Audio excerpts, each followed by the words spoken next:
আছে? তারা যদি জেলখানায় যায়, নায়েবে রাসূল যারা হবে, সেই নবীদের উত্তরসূরি যারা হবে, তারা যখন কোরআন সুন্নাহর হকের দাওয়াত দেবে, কোরআন সুন্নাহর সঠিক কথা জাতির সামনে উপস্থাপন করবে, তাদেরকেও মাঝে মাঝে এই সুন্নত পালন করা লাগবে কিনা? জোরে বলেন। কিন্তু যারা তেলা সুবিধাবাদ জিন্দাবাদ, এদেরকে কিছু করা লাগবে না। কথা কন না আপনারা? বিরক্ত হয়েছেন? আজকে সমাজের মধ্যে দেখেন, একটা মানুষ যদি ছোট থেকে বড় হয়, কেউ চিনতো না, কেউ জানতো না, এই মানুষগুলো যখন জিরো থেকে হিরো হয়, বাংলাদেশে এরকম জিরো থেকে হিরো হয়েছে হিরো আলম। আজকে রেগে গেছেন, মিডিয়াকে ধমক দিতেছেন। মিডিয়া জিজ্ঞাসা করে আপনার পাশে দাঁড়িয়ে থাকা এই মহিলাটাকে, বলে তোদেরকে কি জবাব দেব? এই প্রশ্ন কেন করতেছে? রাগান্বিত হয়ে গেছে আলম সাহেব, হিরো আলম সাহেব, সেই কেঁপে গেছে, বলে আমি বই মেলায় গিয়েছি। করে ওই কওমের মানুষের উপরে আমার আল্লাহ রাব্বুল আলামিন দুই ধরনের আযাব আর গজব পাঠায়। এক নাম্বার হলো আসমান জমিনের আযাব আর গজব পাঠায়, আর না হলে আসমান জমিনের গজব পাঠায় ওদেরকে ধ্বংস করে, আর না হলে তাদের ভাগ্যে জালেম শাসক পাঠাইয়া দেয়।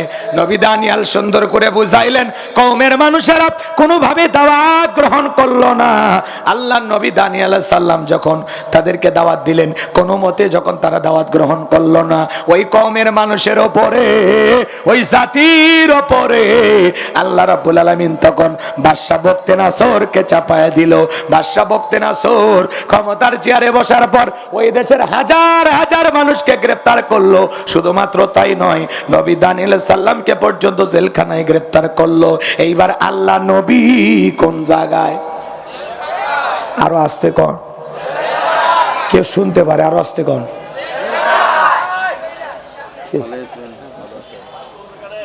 দোয়া করলে ভালো হয় নাকি? আপনারা কি ওয়াজ শুনবেন? একটু কথা বলেন, বলেন তো নবী কোন জায়গায়? আরো জোরে। তাহলে নবীদের চাইতে উত্তম মানুষ, শ্রেষ্ঠ মানুষ, ভালো মানুষ আল্লাহর জমিনে আর কেউ হকের দাওয়াত দেবে, কোরআন সুন্নাহর সঠিক কথা জাতির সামনে উপস্থাপন করবে, তাদেরকেও মাঝে মাঝে এই সুন্নত পালন করা লাগবে কিনা? জোরে বলেন। কিন্তু যারা তেলা সুবিধাবাদ জিন্দাবাদ, এদেরকে কিছু করা লাগবে না। কথা কন না আপনারা? বিরক্ত হয়েছেন? আজকে সমাজের মধ্যে দেখেন, একটা মানুষ যদি ছোট থেকে বড় হয়, কেউ চিনতো না, কেউ জানতো না, এই মানুষগুলো যখন জিরো থেকে হিরো হয়, বাংলাদেশে এরকম জিরো থেকে হিরো হয়েছে হিরো আলম। আজকে রেগে গেছেন, মিডিয়াকে ধমক দিতেছেন। মিডিয়া জিজ্ঞাসা করে আপনার পাশে দাঁড়িয়ে থাকা এই মহিলাটাকে, বলে তোদেরকে কি জবাব দেব? এই প্রশ্ন কেন করতেছে? রাগান্বিত হয়ে গেছে আলম সাহেব, হিরো আলম সাহেব, সেই কেঁপে গেছে, বলে আমি বই মেলায় গিয়েছি, আমি একটা বই লিখেছি। কথা কয় নাকি? হিরো আলম বই লিখেছে। এই বই যদি আপনারা পড়তে পারেন, তাহলে ঘরে ঘরে হিরো আলমের জন্ম হবে।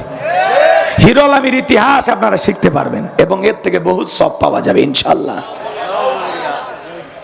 কথা কয় না? কথা কয় না? এই যে মুস্তাক তিশা বৃদ্ধ বয়সে বিয়ে করেছে, তারাও বই লিখেছে। এই বইগুলো পড়লে কমপক্ষে জান্নাত তো নিশ্চিত, নাকি বলেন? তো এখন হিরো আলম সাহেব রেগে গেছেন, মিডিয়াকে ধমক দিয়ে বলতেছেন আমাকে বই মেলা থেকে তাড়িয়ে দিয়েছে। এই কথা আপনাদেরকে কে বলেছে? আপনারা এই কথা কেন প্রচার করলেন? খেপে গেছে। তার পাশে দাঁড়িয়ে থাকা একজন নারী, নামটা আমি জানি না, আপনারা হয়তো অনেকে জানেন, জিজ্ঞাসা করতেছে এটা কি আপনার বউ? উনি খেপে গেছে যে এই ধরনের প্রশ্ন কেন করতেছেন? আপনারা যা প্রশ্ন করবেন আমাকে তাই তো উত্তর দিতে হবে। গতকালকে আমরা ইফটিজিং এর শিকার হয়েছি, আমাদেরকে বাজেভাবে ইনসাল করা হয়েছে। এই জন্য আমরা ডিবি হারুন সাহেবের কাছে এসেছি নালিশ জানাইতে। আমি তো বাংলাদেশে এখন অবাক হয়ে যাই, ডিবি হারুন সাহেবের কাছে বাংলাদেশের এমন কোন মানুষ নাই সমস্যায় পড়লে যাচ্ছে না। কথা কয় না? কথা কয় না? মেয়ে সমস্যা পড়লেও যায়, বাবাই সমস্যা পড়লেও যায়, স্বামী সমস্যা পড়লেও যায়, স্ত্রী সমস্যা পড়লেও যায়, নায়ক সমস্যা পড়লেও যায়, নায়িকা সমস্যায় পড়লেও যায়, খেলোয়াড় সমস্যা পড়লেও যায়। কথা কয়? আমরাও যদি সমস্যায় পড়ি যাব নাকি কোন? আমার ভাইয়েরা কষ্ট হচ্ছে আপনাদের না? আমার ভাইয়েরা যে কথা বলতে চাচ্ছিলাম, আজকে হিরো আলম রেগে গেছে, খেপে গেছে। আমি বলবো হিরো আলম সাহেব রেগে গেলেন তো হেরে গেলেন, রাগ করা যাবে না। আজকে মিডিয়া আপনার পিছনে কেন ঘোরে? আপনার কথা একটা ইউটিউবে, ইন্টারনেটে, টেলিভিশনে কন্টেন্ট ছাড়লে লক্ষ লক্ষ মানুষ দেখে, এই জন্য চ্যানেলের মানুষগুলো আপনার পিছনে যায়। তাদের চ্যানেলের মালিক অর্ডার দিয়েছে, যাও হিরো আলম কি বলে একটু সংবাদ সংগ্রহ করে নিয়ে আসো। আজকে মানুষ যায় আপনার জবান দিয়ে দুইটা কথা বলবে, আপনি রাগ করেন কেন? আপনি আপনার জায়গা থেকে ভাষা দিয়ে বলেন, আমার পাশে যে নারী দাঁড়িয়ে আছে এটা আমার সহকর্মী, এ আমার নায়িকা। কথা কয় না বললেই হয়, আমার সিনেমার নায়িকা।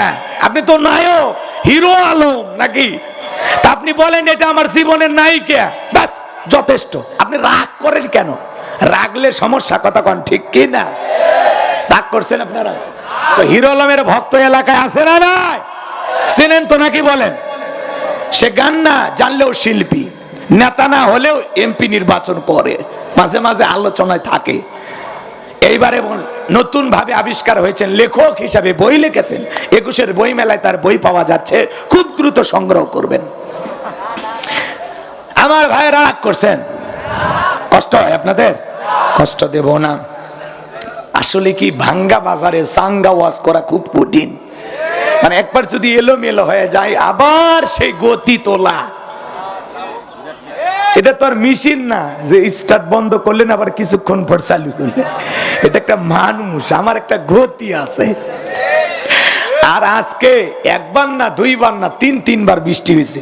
এই যে মাঝখানে পানি আটকে আছে, তারপরে যে মাঝে মাঝে আপনারা বসে আছেন, আলহামদুলিল্লাহ। একটু জোরে বলেন না ভাই, আর একটু জোরে বলেন না। এইবার শোনেন, আল্লাহর নবী দানিয়েল আলাইহিস সালাম জেলখানায়। তাহলে নবী মানুষ যদি জেলখানায় থাকে, নায়েবে রাসূলের ভূমিকা যারা পালন করবে, কোরআনের হক কথা প্রচার প্রসার যারা করবে, মাঝে মাঝে আল্লাহর কোরআনের হক কথা বলার কারণে এই দুনিয়ার জমিনে তাদেরকেও জেলখানায় যাওয়া লাগতে পারে। কথা বলেন ঠিক কি না? কিন্তু আলেমেরা জেলখানায় গেলে সম্মান কমে না বাড়ে? আমরা তাকিয়ে দিয়েছি, যত আলেম জেলখানায় গেছে, যত তাদের কুরবানি, যত তাদের স্যাক্রিফাইস, এর বিনিময়ে আল্লাহ তাদের সম্মান মর্যাদা বাড়িয়েছেন। জেলখানায় আলেমেরা গেলে পুরে পুরে খাঁটি স্বর্ণ হয়ে যায়। আল্লাহ তাদের সম্মান মর্যাদা বাড়ায়। কথা বলেন ঠিক কি না? আমার ভাইয়েরা, আল্লাহর নবী দানিয়েল আলাইহিস সালাম জেলখানায় ডেকে বলেন, আমার উম্মতেরা, কই গেল তোমাদের দাম্ভিকতা, কই গেল অহংকার, কই গেল টাকার গরম? আমি তো এই দিনের ভয় তোমাদেরকে দেখাইছিলাম। এখনো সময় আছে, এক আল্লাহর ইবাদত করো, দাম্ভিকতা করো না, অহংকার করো না। আজকে তোমরা অহংকার দাম্ভিকতা করার কারণে বাদশা বকতে নাসর আমাদের